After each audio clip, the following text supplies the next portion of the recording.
I think Shweta's gone offline, Akshaya, so I can't see her on the panel here. Mm, I can see her, but she's You frozen. can okay. So I can just message her. she's frozen actually, and I think she's on mute, so she probably is not able to hear us.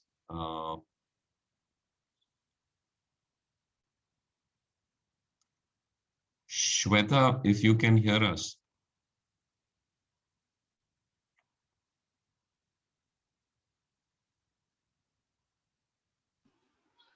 Did you say something? Sorry. I'm Yes. sorry. I plugged that in. I'm sorry. I plugged that in. Yeah, sorry. Go ahead. Yes, that's no problem. I was just saying we can go ahead and get started with the event. We can, okay, great. All right. I'm sorry. I plugged in earphones thinking I'd need, I don't, yeah. Okay. So good evening, everyone. A brief introduction about myself. I'm Shweta Mani. I'm South Asian. I'm on the wrong side of 40 and I live and work in India. I'm also a mother. I have a 16-year-old daughter. Vidyut here is a close friend for many years. He's taken the time to attend. Thank you, Vidyut. A little bit about my professional background. I've worked for over 20 years, mostly in healthcare, but not all the time. Mostly as a founding member or as a founder of startups, but not all the time.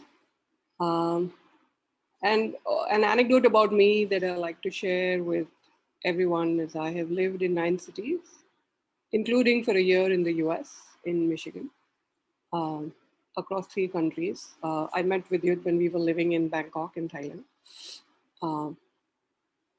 I have moved cities 12 times and I've lived in 21 homes, right? So that's a little bit about me. So when Akshaya actually reached out to me a few weeks ago, I was a little surprised, to be honest. Surprised because, well, it's 7 a.m. for me, so I'm literally halfway across the world, right?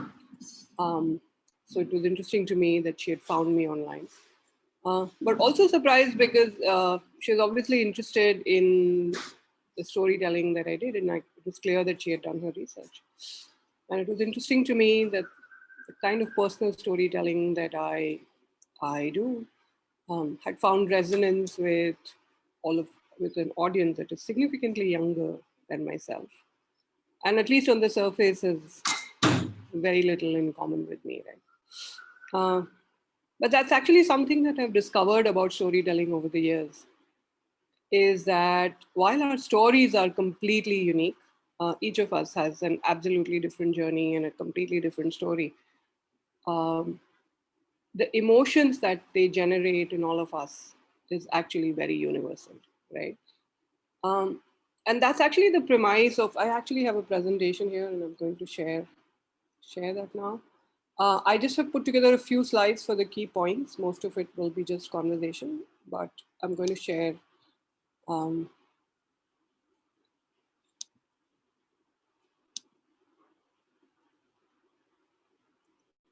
I'm sorry.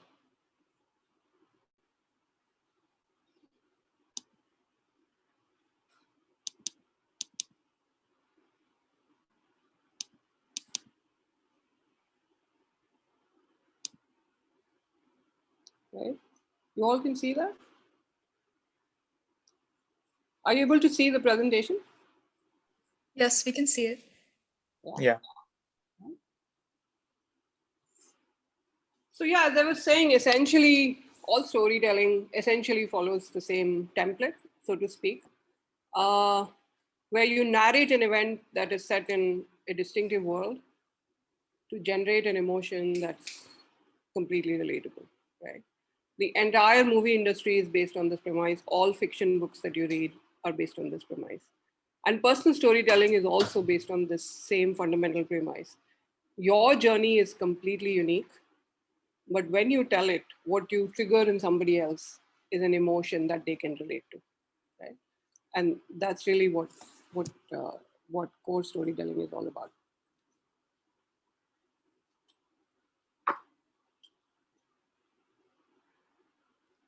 So when I had actually reached out, when Akshaya reached out to me, I had asked her exactly what is it that she wanted me to speak about. And she had come back with a very thoughtful list of 4 things, 3 of which was around storytelling and 1 of which was around entrepreneurship. So I'm really going to focus on the storytelling bit today. And one of the things that stood out to me in the 4 bullet points that she had said was around how often the word confidence came up, right? The word confidence came up, like tell your story confidently, do something with confidence, and confidence is something that came up again and again. So it's something that I want to take a little bit of time to talk about because it's really the fundamental premise to a lot of storytelling, right? I'll start with a little anecdote. It goes back 3 years ago. I was I was also, like Akshaya does here, I was also managing the chapter for the local chapter for my alumni, for my school, for the alumni group of my school, of my business school. And we used to also have these guest speaker sessions. We used to have every month, we used to call someone who used to speak. And once my fellow office holders actually asked me if I wanted to be a speaker. They said, why don't you come? Why don't you talk? Why don't you share your experience? And I was really scared. I balked at the experience. I balked at the thought and I said, no, I can't do this. And I walked away. So what I was really suffering from them there was the crisis of confidence, right? I was having serious self-doubt. And that's something I wanted to share. As young people, you go through a lot of self-doubt off and on again. And I wanted to let you know that self-doubt is universal. It happens at all ages, all times. There's no time or age for it, right? And while the occasional self-doubt is actually a very good thing because it helps you take a pause, it helps you think through your decisions, it helps you prevent yourself from doing anything stupid. The perennial version of self-doubt, where you're constantly questioning yourself, is actually very, very detrimental, right? And it is something that you must fix as youngsters. It's something that you must absolutely fix, right? Because as I see it, confidence is not like a cool pair of sunglasses. When you're in an interview, you put it on, you fake it, it makes you look good, makes you look really nice. And then when you come home, you like take it off and it's gone, right? It's actually like a shield you need to build for yourself as you go through the journey of life. Because it is something that will help you take decisions in an unknown environment. As there are a lot of unknowns around you all the time, confidence helps you surge ahead, and it helps you recover from failure quickly whenever you have it, right? But from the concept of storytelling, it is really, really important. It's really the bedrock of all personal storytelling. Because when you have self-doubt, what happens is that in your head you're constantly questioning, is this worth telling, is this important, is this even relevant, why should I talk about it? Self-doubt kills all personal stories even before they have a time to be born. So on the contrary, when you're self-confident, when you're able to see yourself as the hero or the heroine of your own life, as I now do, what happens is everything in your life has story potential. Your childhood, what you did as a 6-year-old, what you did in class, what you did with your friends, everything suddenly begins to see yourself as the protagonist in your own story. You're able to see the story potential of your life. So that was really, you cannot build stories without having the confidence to see your life as unique and yourself as the hero or heroine in your own life, right? And it's not just about the story potential. In an interview setup or anywhere else, whenever it is that you are, the self-confidence enables you to communicate your story in an authentic way and in a way that connects with the other person, right? Without having to constantly question saying, oh, how is the other person going to think about it? How is the other person going to look at me? It really helps you with your storytelling process. It helps you find mind for stories and it helps you communicate them, right? Before I go ahead, is there anything else? Can we take a quick break and ask if anyone has any questions at this point in time? Yeah, I have a quick question. Yeah.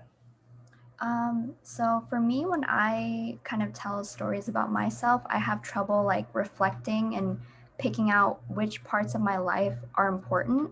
So like, do you have any tips or advice on choosing, like reflecting back on your life and seeing which one is like important to tell in a story? So that's great. I think when we talk about the interviewing piece and elsewhere, you'll come across it really to answer your question in a line. It depends on the context, right? Um, what are you trying to communicate at that point in time? So if you're trying to communicate a story about leadership, right?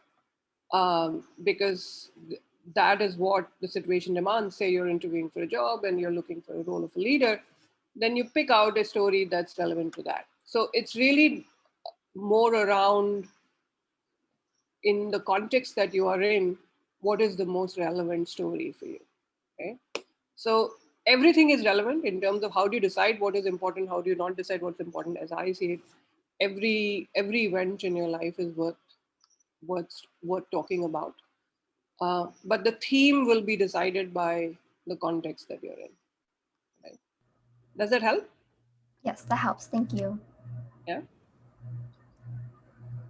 Okay. Sorry, I'm going to go to the next one. Since you had specifically asked about interview storytelling, I'm going to actually really jump into that now. So this is now, I'm going to tell you a little anecdote again from my life. This was the year 2003. I had graduated from business school in 1999, so I had about three and a half years of work ex. I had lived in the US for a year and I had just returned at that point in time. I had taken a year's break from my career, so formal working. I had done many things in the US, but I had not worked formally for a paid role. And I had just returned to India and I was interviewing for a job at my dream company. This was an award winning startup that was based in New Jersey, and they were just starting out in India at that point in time. And I wanted to be part of their core team.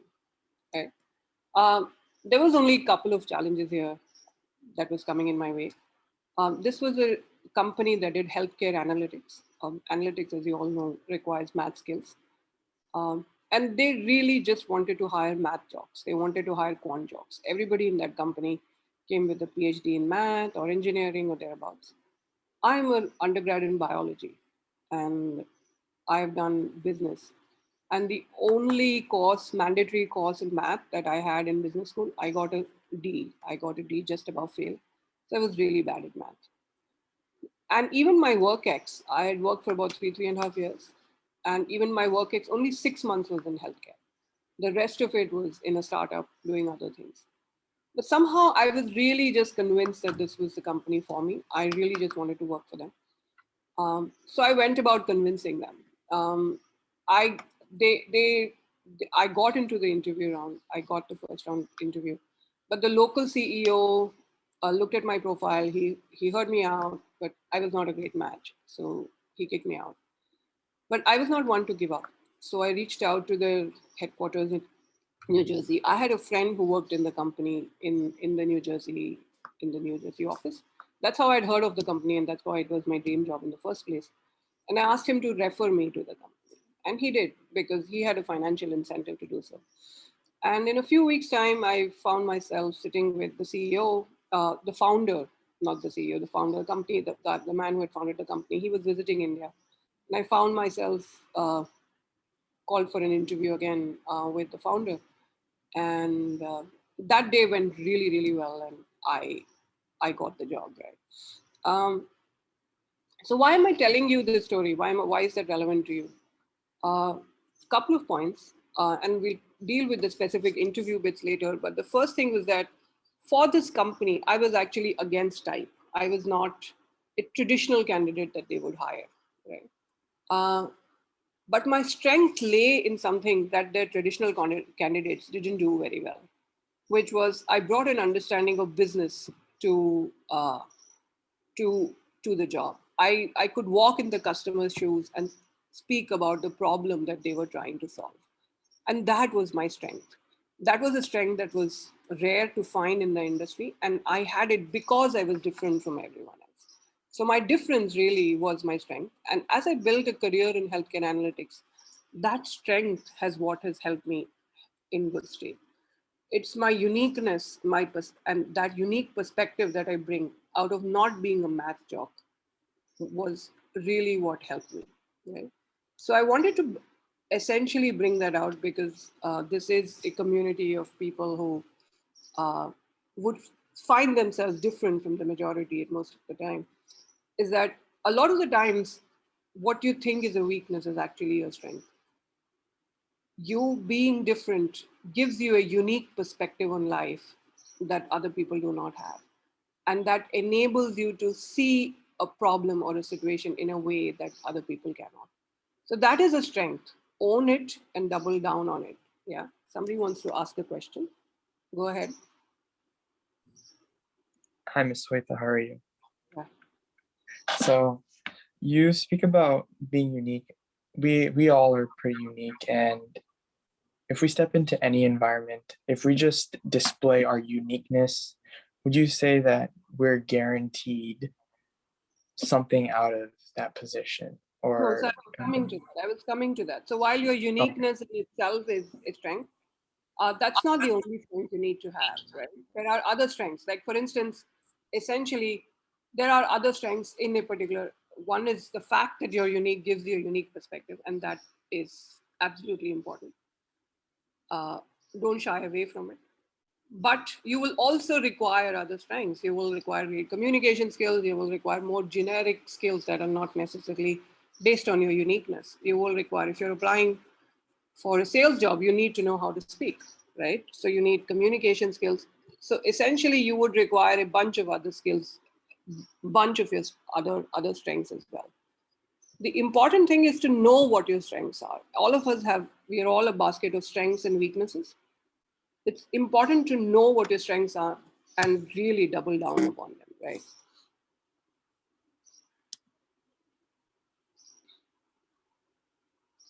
This has been my experience even when I hire people and when I have interviewed.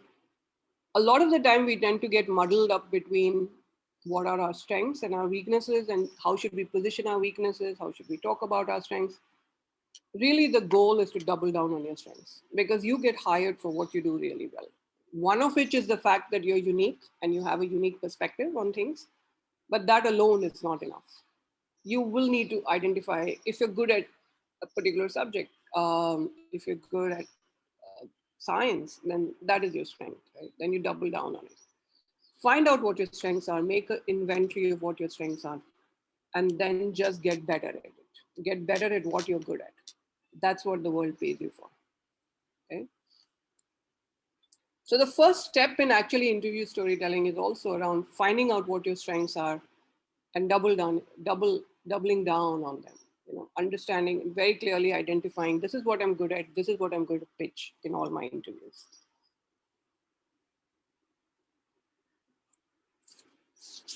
And the second part is connecting the dots. So you know you're a great communicator, but how is that relevant to the company that you're going to join, right? In my case, what I had done was I had researched the companies so well. I knew I had spoken to people in the company. I had read everything online. And when I went to meet the founder, I was able to tell him out of my 6 months of healthcare experience, I was able to position it for him.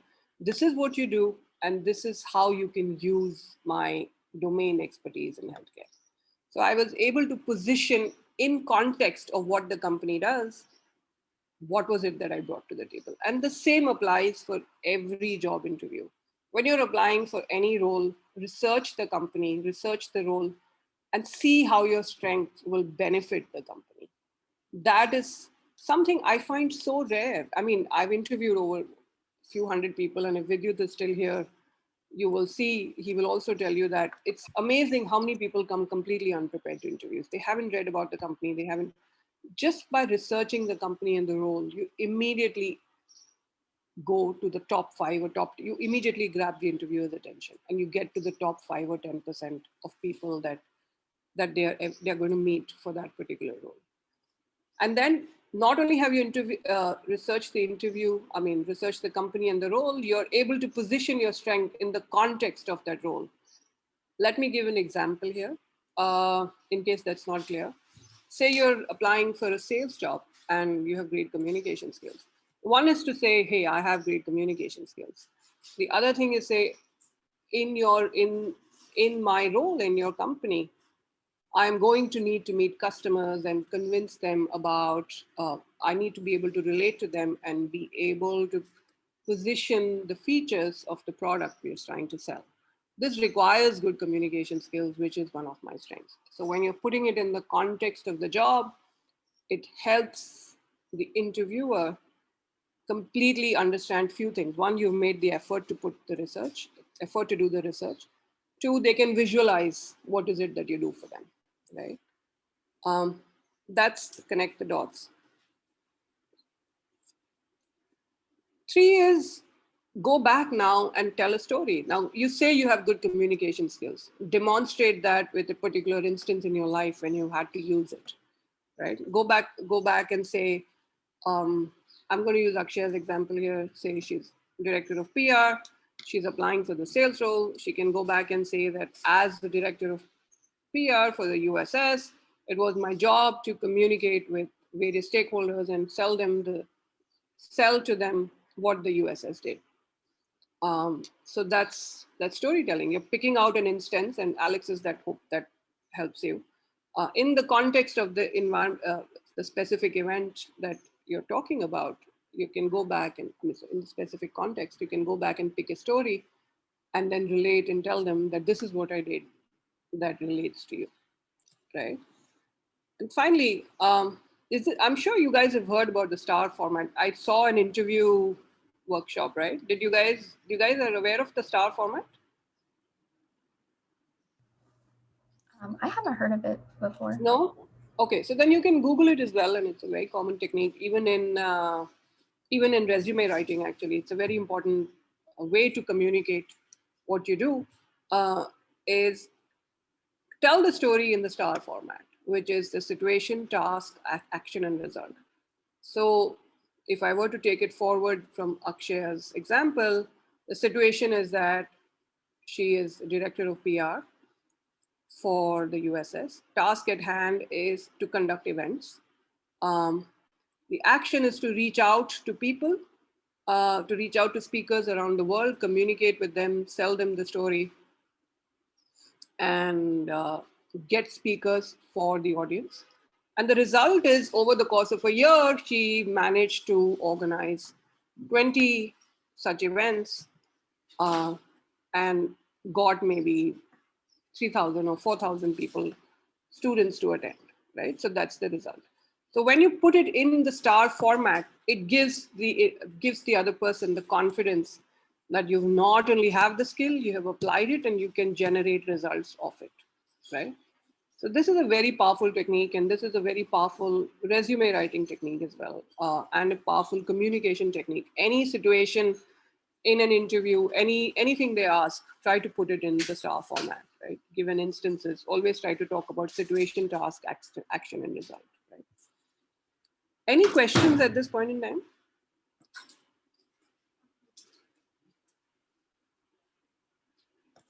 Anybody has anything to ask or tell? Is it all clear? Yeah.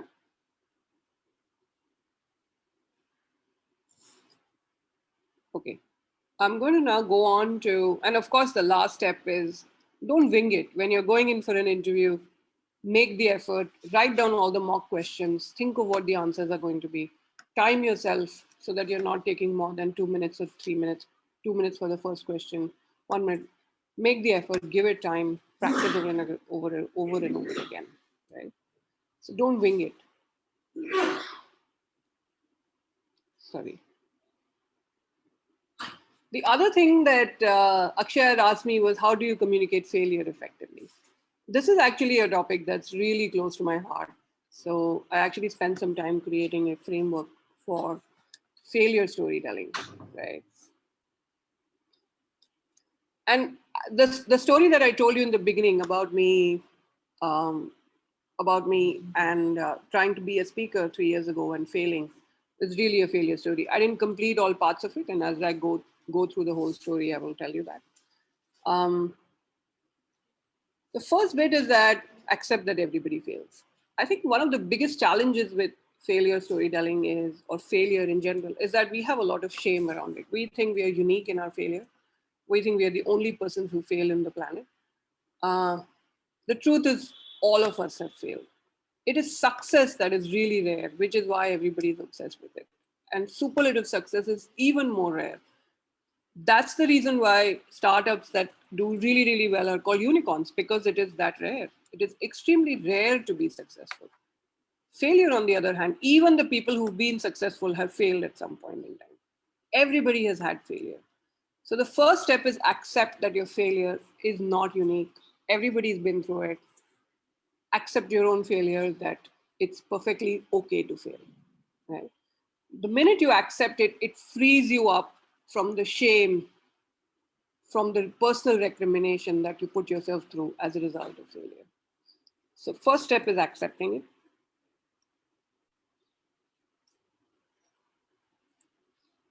The second thing is, when you're talking about failure, at least, processing failure takes time. Say you failed in a course, you've taken a course that a really tough course, and you failed it. You've got an F.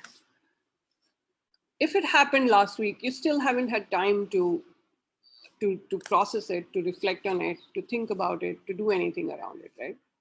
Uh, so take your time around processing it. So always when you're talking about failure, choose something that happened a while ago, because then you've had the time to reflect on it, to actually do something about it. Do not choose something that just happened recently, right? That to me is really a very, very critical piece in communicating failure, right?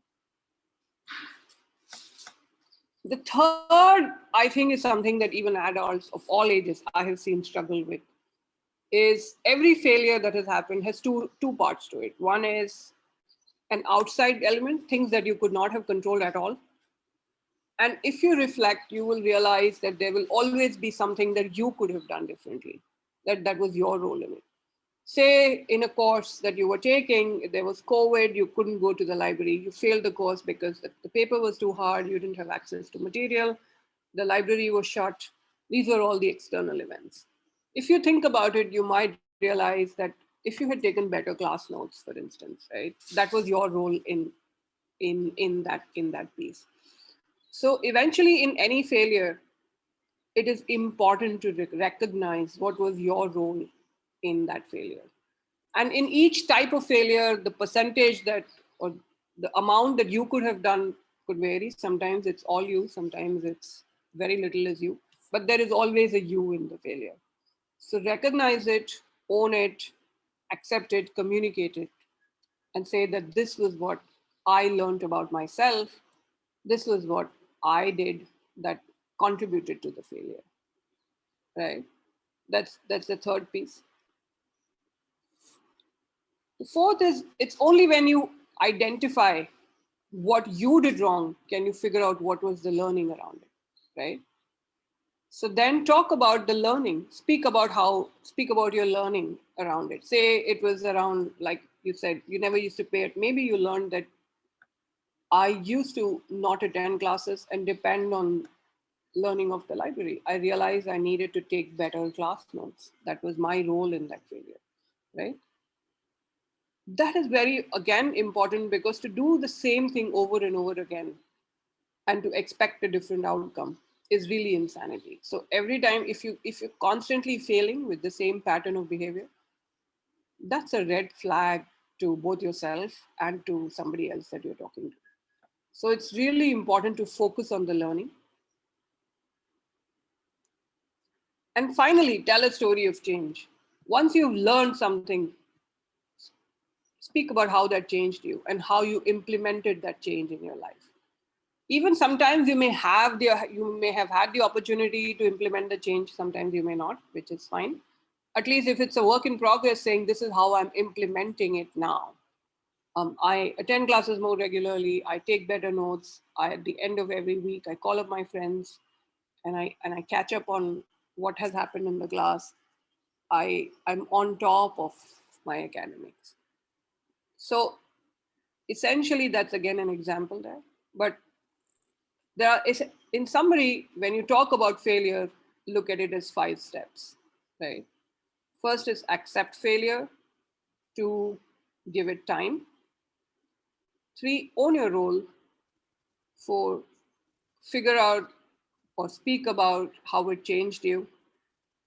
And 5, tell a story of how you implemented that change in your life, right?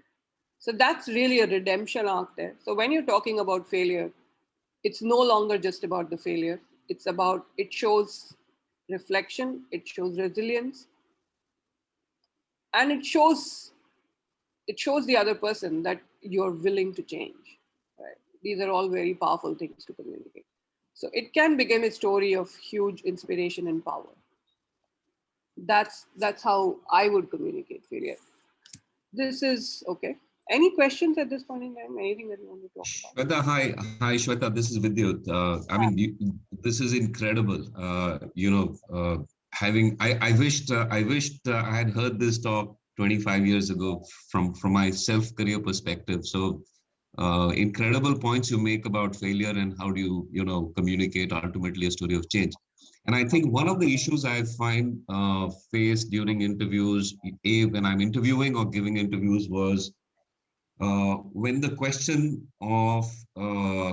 about someone asking what are your key strengths versus weaknesses came up, one could easily rattle out, or one ends up hearing a lot about what are people's strengths, but you struggle to point out what your weaknesses are, and in some way related to your failure experiences, etc. So that's a real struggle to communicate what have been your weaknesses or a failure, or reflect back on failures emanating out of a weakness. And I think it's something that one needs to sort of reflect upon and ultimately prepare before facing up an interview, or even just having conversations with friends. So is that something that sort of relates to, meaning failures and weaknesses, linking these two up, and how do you see them?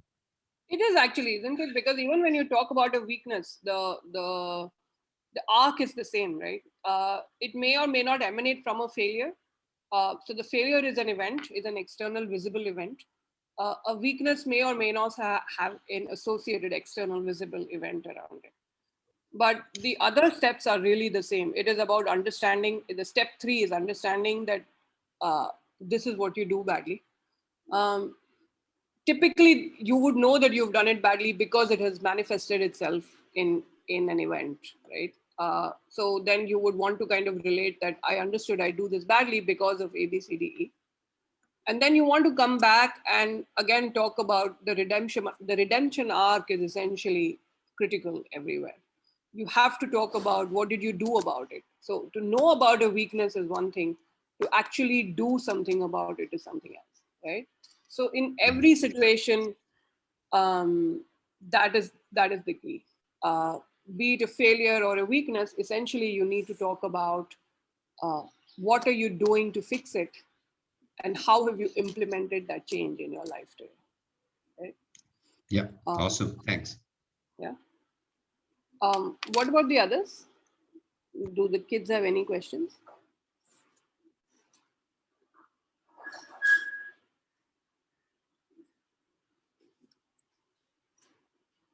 Are you guys good? Akshaya, anybody has any other questions? I can just go ahead and ask a really quick question. Yeah. But how do you deal with imposter syndrome, if you've heard of that? Oh yeah, oh that's a great one. I actually had that as part of my speech somewhere, and I actually removed it because I thought we may not have time. But since you bring it up, I'm going to say that. So when I was telling you about my first story, where for 3 years ago, I was not able to, the self-confidence issues. Really, that was the case of imposter syndrome, and most of us have struggled with that. And if you're a woman, you probably have struggled with it for longer than usual. And one of the things that has helped me a lot, so before I could even start writing about personal storytelling and telling people that I was a story builder, I had to spend many months doing a lot of inner work, which was changing the narrative in my own head. And a nifty tool that I discovered online, and this is just my personal way of doing it, and maybe you will have different tools, is I found something called the Journal of Awesomeness. This is really a diary that you keep. It's a lot like the gratitude list. If you've heard of the gratitude list, is when you sit and make a list of things that you're grateful for. Here, it's the other way around. You make a list of things of every day. You make a list of 10 things that you've been awesome at, right? It could be something small. It could be maybe you were kind to a stranger on the street. Maybe you stuck to a schedule, or maybe it's something really big that you did really well at. You got, it was a public success. But acknowledge that for yourself. Acknowledge that internally for yourself. Make a note of it, and make a note of it every day. And you do it for many months. At least my experience is that it changes the voice in your head. It changes the negative voice in your head. So that was my experience with it. That's one of the tools that I have used. Having said that, that is just one of the things you can do. You still cannot cut short the effort of actually doing work.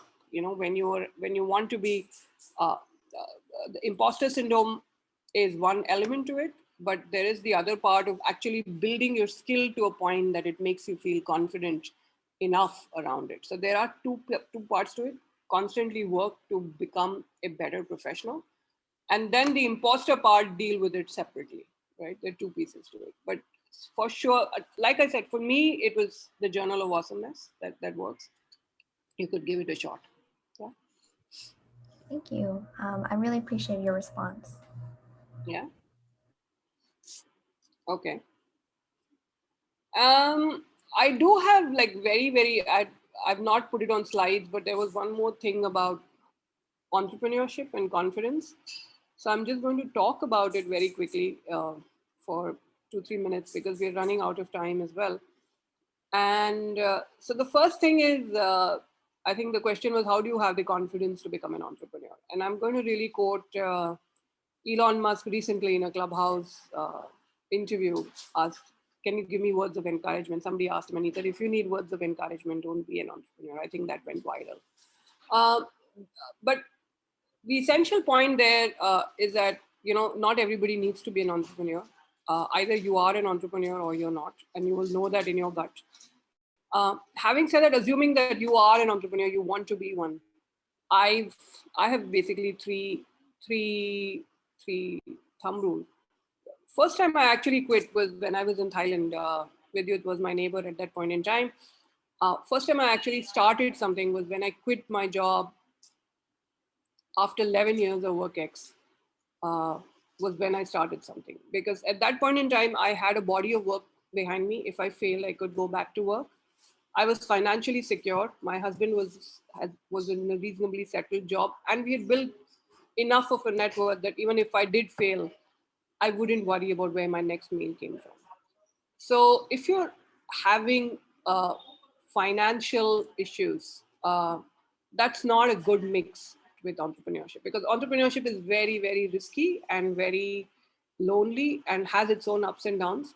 And if you're having to worry about where your next meal is going to come from, or where your next month rent is going to come from, it doesn't marry well with entrepreneurship. So the first is, you're going to be an entrepreneur, at least know how you're going to survive for the next 2 or 3 years money wise. Right? The basics. You don't need a lot, but you need a roof on your head, you need food. Understand that. That's step one. Second two is, as much as possible, try to get yourself a co-founder. It is sometimes very hard. It's like marriage. You have to find the right partner, and it takes you have to kiss a lot of frogs before you can find the right one. I've had 2 co-founders in the past, one of whom is still my dearest friend. And the second is somebody who I'm not on talking terms with. So how difficult it is. Nonetheless, a co-founder really helps smoothen the journey because it's a very lonely one. So second is, try and get a co-founder. The third is, build a community around you. Build a community of investors, mentors, friends, people you can brainstorm with, people you can talk to, a fellow entrepreneurs, people that you're constantly bouncing off and cleaning up your idea, uh, cleaning up what you're doing, getting help, get a lot of help fundamentally, right? I would say those are the three things that would help you have the confidence to be an entrepreneur, right? So yeah, that's about it. I'm going to end with just a little thought that I had as I was going through the presentation today. One of the things that struck me is in all forms of storytelling, the things that stand out the most is, one is build your confidence in the first one. Second is know what your strengths are. um, the three, even in the failure story, accept your role. So all of these are things that you do inside of yourself. It's not what you communicate. So a lot of storytelling, before you can even start the journey of storytelling, there is a lot of uh, self-work that you do before that comes out as stories, right? So really the best personal storying is just an outward articulation of your inner self, right? So that's really my final takeaway. And as you go through life, you will find that a useful tool to keep track of. Yeah. Yeah. So I'm done. Anything else you guys want to add? Yeah, I just had a super quick question. So based through our like chatting through LinkedIn, I know you're the founder of Build My Story. Yeah. Do you mind elaborating on that a little bit and what you do? So yeah, I do two things. One is I help founders and CEOs build their personal stories. Uh, it could be for a platform like LinkedIn. It could be where they want to build their personal brand, and it's usually to a goal. Uh, Founders typically come to me because they want to generate more business, because they want to attract investors. Those are the two most common things. Corporate employees come to you because they want to position themselves as thought leaders in their industry. They want to attract headhunters. So it's usually to a goal. They'll come, and then we build stories from their life and from their work that helps them communicate what it is that they want to communicate. So that's one part of what I do. The other part of what I do is really help startups build their story out. A lot of small companies, and typically not so much in the B2C space, not so much in consumer brands. That's not my forte. That is Vidyut's forte, actually. Uh, Mostly in the B2B space. Uh, so you want to be able to communicate your story effectively to your employees, your customers, etc. And you want to build that story out.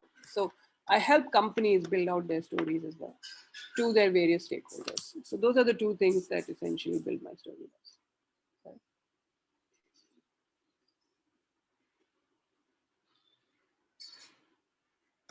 Yeah.